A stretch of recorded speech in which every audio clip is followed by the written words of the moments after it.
नमस्कार, स्वागत है आपका आज के मुख्य समाचार में। मोदी जी के पैर छूने वाले नीतीश कुमार जी अब पलटी मारने वाले हैं। नीतीश कुमार जी ने चुनौती दे दी है कि यदि बिहार को विशेष राज्य का दर्जा नहीं दिया गया तो मैं पलटी मार दूंगा। तो इधर तेजस्वी यादव ने बिहार की जनता के लिए बड़ी घोषणाएं कर दी है। साथ ही अकेले दम पर इस बार तेजस्वी यादव मुख्यमंत्री बनेंगे। तेजस्वी यादव ने बड़ा ऐलान कर दिया। तो वहीं बिहार में लगातार बारिश और बाढ़ तबाही मचाने लगी है। बिहार के कई जिलों के लिए हाई अलर्ट जारी किया गया है। तो वहीं नीतीश कैबिनेट में 48 एजेंडों पर मोहर लग चुकी है। नीतीश कुमार जी ने बिहार की जनता को बड़ी सौगात दे दी। इतना ही नहीं, BSNL ने 4G सिम डाटा का प्लान काफी सस्ता कर दिया है। जियो की छुट्टी करने का प्रण ले लिए हैं BSNL ने। तो आज बिहार और देश की बड़ी खबरों पर बात करेंगे। इससे पहले आपसे एक छोटी सी अनुरोध है, कृपया वीडियो को एक प्यारा सा लाइक अवश्य कर दीजिएगा। आपका लाइक करना ही हमारी मेहनत का फल होता है।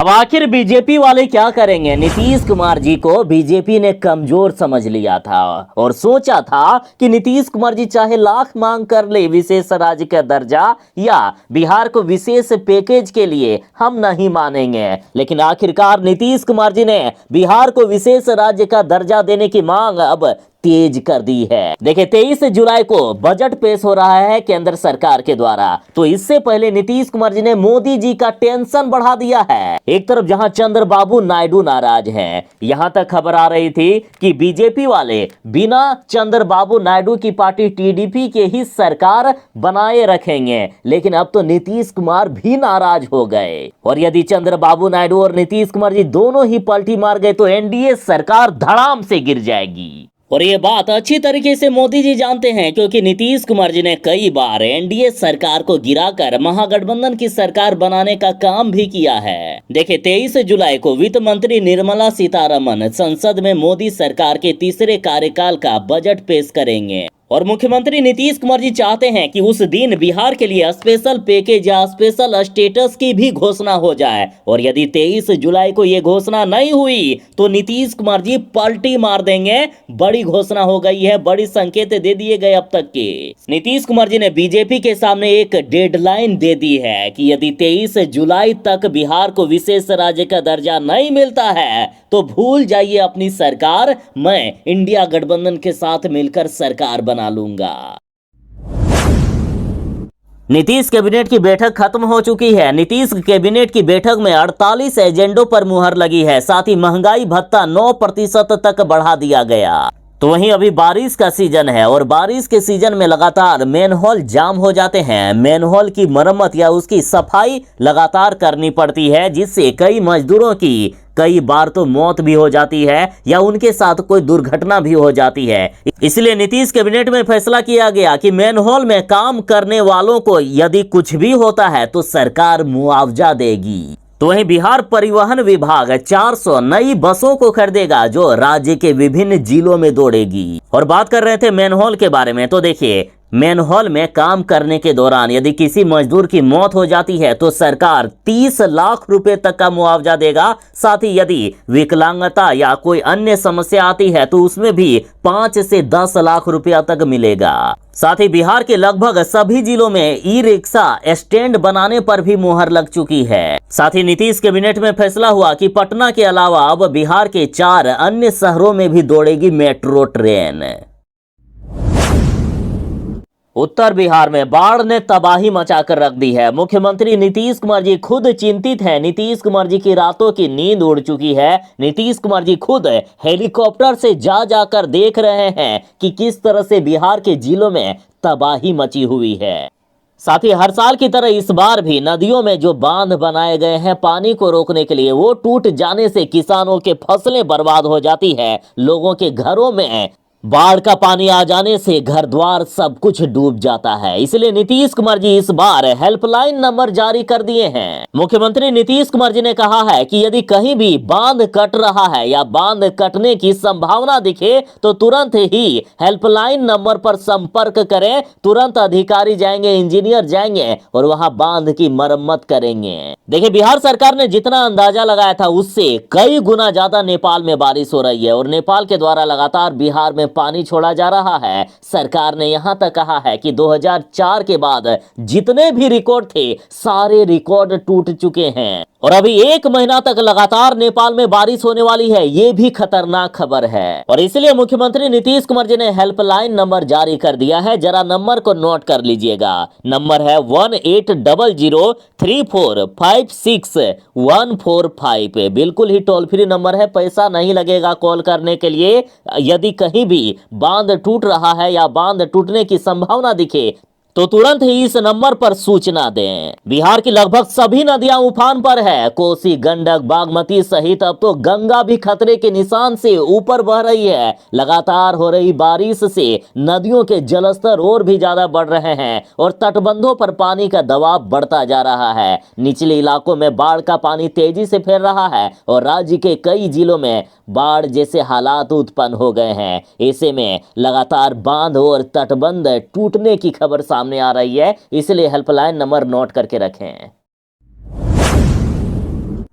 जियो ने जब से अपने रिचार्ज प्लान महंगे कर दिए हैं, जब से 25% जियो ने अपने रिचार्ज प्लान महंगे कर दिए, उसके बाद अन्य जो कंपनियां हैं जैसे एयरटेल हो गया, वीआई हो गया, इन्होंने भी अपने रिचार्ज प्लान महंगे कर दिए। लेकिन इस बीच बाजी मार दिए हैं बीएसएनएल ने। बीएसएनएल के अच्छे दिन आ गए हैं। रोज बिक रहे हैं 10,000 सिम। महंगे रिचार्ज से परेशान लोग अपने जियो नंबर को बीएसएनएल में पोर्ट कराने लगे हैं। बीएसएनएल ने अपनी 4G सेवा लॉन्च कर दी है और पूरे भारत में बीएसएनएल अपनी 4G के लिए टावर भी लगा रहा है। इस बार भारत सरकार ने ठान लिया है, बीएसएनएल ने इस बार ठान लिया है कि इस बार जियो की छुट्टी ही कर देनी है। बीएसएनएल ने अपने सारे प्लान भी अब सस्ते कर दिए हैं। साथ ही बीएसएनएल का सिम कहीं फ्री में तो कहीं मात्र 10 रुपए में मिल रहा है। और यदि बिहार की बात करें तो बिहार में हर एक दिन लगभग 10,000 नए उपभोक्ता अब जुड़ने लगे हैं। पिछले सप्ताह का जो आंकड़ा है उसमें एक सप्ताह में 30,000 से भी अधिक उपभोक्ता जुड़ गए हैं और लगातार संख्या बढ़ती जा रही है। अभी हालात ये है कि प्रतिदिन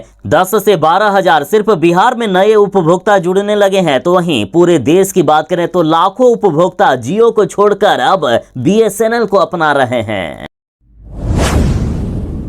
पूरे बिहार में बाढ़ का खतरा बढ़ता ही जा रहा है। उत्तर बिहार की तो हालात खराब है। बिहार में गंडक, कोसी, बागमती, कमला बलान समेत अधिकांश नदियां खतरे के निशान के ऊपर बह रही है। नदियों के जलस्तर में बढ़ोतरी के कारण दियारा इलाके में परेशानी सबसे ज्यादा बढ़ गई है। आलम यह है कि दियारा के लोग अब ऊंचे स्थानों पर शरण लेने लगे हैं। अपने घर द्वार को छोड़कर भागने को मजबूर हो गए हैं। जरा तस्वीरों में देखिए, हालात इतनी खराब है कि घरों में घुटनों भर से भी ज्यादा पानी बह रहा है। यदि कुछ लोग अभी ठहरे भी हैं तो चौकी के ऊपर चौकी रख कर किसी तरह से बाल बच्चों को जिंदा रखे हुए हैं और उसमें भी सांप बिच्छू का तो अलग ही खतरा। रात में डरावनी आवाज जो पानी की होती है उससे बच्चे डर जाते हैं। जरा सोचिए ना किस तरह से डरावनी स्थिति होगी। चारों तरफ पानी ही पानी, पानी की आवाजें, ना बिजली ना लाइट, बस अंधेरा ही अंधेरा। तो इधर बगहा की तस्वीर देखिए। बगहा के गांवों में बाढ़ का पानी घुस गया है। लोग किसी तरह से सड़क किनारे तंबू बनाकर रहने को विवश हैं। तो इधर भागलपुर में भी बाढ़ ने तबाही मचा दी है। भागलपुर के नवगछिया में कोसी के कटाव में 9 घर अचानक से बह गए।